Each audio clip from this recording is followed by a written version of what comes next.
കുട്ടികൾക്കൊക്കെ ലഞ്ച് ബോക്സിന് കൊടുത്തുവിടാൻ പറ്റിയ പെട്ടെന്ന് ഉണ്ടാക്കാൻ പറ്റിയ മുട്ട ബിരിയാണി കേട്ടോ ഇന്ന് നമ്മൾ ഉണ്ടാക്കാൻ പോകുന്നത്. കുക്കർ അടുപ്പത്ത് വെച്ചിട്ടുണ്ട്. ഇതിലേക്ക് കുറച്ച് വെളിച്ചെണ്ണ വെച്ചെടുത്തിട്ടുണ്ട്. എണ്ണയിലേക്ക് 1 ടീസ്പൂൺ വലിയ ജീരകം, 4 ഏലക്കായ്, 4 കറാമ്പുക, ഒരു പട്ടയുടെ കഷ്ണം ഇതിലേക്ക് ഇട്ട് കൊടുത്തിട്ടുണ്ട്. 1.5 ഗ്ലാസ് അരിയാണ് ഞാനിവിടെ എടുത്തിട്ടുള്ളത്. ഇതിലേക്ക് 3 ഗ്ലാസ് വെള്ളം ഒഴിച്ചെടുത്തിട്ടുണ്ട്. എത്രയാണോ അരി നമ്മൾ എടുക്കുന്നത് അതിന് ഇരട്ടി വെള്ളമാണ് നമുക്കിതിലേക്ക് ആവശ്യമായിട്ടുള്ളത്. 1 ഗ്ലാസ് അരിയാണെന്നുണ്ടെങ്കിൽ 2 ഗ്ലാസ് വെള്ളം ഒഴിച്ചെടുക്കുക. അപ്പോൾ ആ വെള്ളം നന്നായിട്ട് തിളച്ച് വന്നിട്ടുണ്ട്.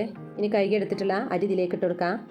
ഒരു കടായി അടുപ്പത്ത് വെച്ചിട്ടുണ്ട്. ഇതിലേക്ക് കുറച്ച് വെളിച്ചെണ്ണ ഒഴിച്ചെടുത്തിട്ടുണ്ട്. 2 ചെറിയ വലിയുള്ളി കട്ട് ചെയ്തത് ഇതിലേക്ക് ഇട്ട് കൊടുത്തിട്ടുണ്ട്. ഉള്ളി നന്നായിട്ടൊന്ന് വാട്ടിയെടുക്കുക. ഉള്ളി നന്നായിട്ട് വാടി വന്നിട്ടുണ്ട്. ഇനി ഇതിലേക്ക് 2 തക്കാളി കട്ട് ചെയ്തതും 2 പച്ചമുളകും കുറച്ച് കറിവേപ്പിലയും ഇതിലേക്ക് ഇട്ട് കൊടുത്തിട്ടുണ്ട്. ഇതിലേക്ക് 1 ടീസ്പൂൺ വെളുത്തുള്ളി ഇഞ്ചി പേസ്റ്റ് ഇതിലേക്ക് ചേർത്ത് കൊടുത്തിട്ട് നന്നായിട്ടൊന്ന് വഴറ്റിയെടുക്കുക. ഇനി ഇതിലേക്ക് പൊടികൾ ചേർത്ത് കൊടുക്കുക. 1/2 ടീസ്പൂൺ മഞ്ഞൾപ്പൊടി, 1 ടീസ്പൂൺ മുളക് പൊടി, 1/2 ടീസ്പൂൺ മല്ലിപ്പൊടി, 1/2 ടീസ്പൂൺ ഗരം മസാലപ്പൊടി കൂടി ഇതിലേക്ക് ചേർത്ത് കൊടുത്തിട്ട് നന്നായിട്ടൊന്ന് ഇളക്കി കൊടുക്കുക. മല്ലിയില കട്ട് ചെയ്തതും ആവശ്യത്തിനുള്ള ഉപ്പ് കൂടി ഇതിലേക്ക് ചേർത്ത് കൊടുത്തിട്ടുണ്ട്. 3 മുട്ട പുഴുങ്ങിയതാണ് നമ്മൾ എടുത്തിട്ടുള്ളത്. ഇത് മസാലയിലേക്ക് ഇട്ട് കൊടുത്തിട്ടുണ്ട്.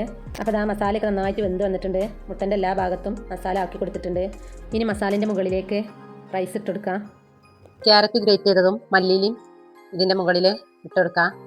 അടുത്ത ലെയറും ഇതുപോലെ ഒന്ന് ചോറിട്ടെടുത്തിട്ട് ക്യാരറ്റും മല്ലിയിലും ഇതിൻ്റെ മുകളിൽ ഇട്ടെടുത്തിട്ടുണ്ട്. ഇനി ഒരു ഗ്ലാസ്സിൽ കുറച്ച് മഞ്ഞൾപ്പൊടി, ഒരു 1/4 ടീസ്പൂൺ മഞ്ഞൾപ്പൊടി ഒന്ന് കുറച്ച് വെള്ളത്തിലൊന്ന് കലക്കിയിട്ട് ഇതിൻ്റെ മുകളിലൊന്ന് ഒഴിച്ചെടുത്തിട്ടുണ്ട്. അപ്പോൾ അതാ നമ്മുടെ നല്ല ടേസ്റ്റി ആയിട്ടുള്ള മുട്ട ബിരിയാണി ഇവിടെ റെഡി ആയിട്ടുണ്ട്.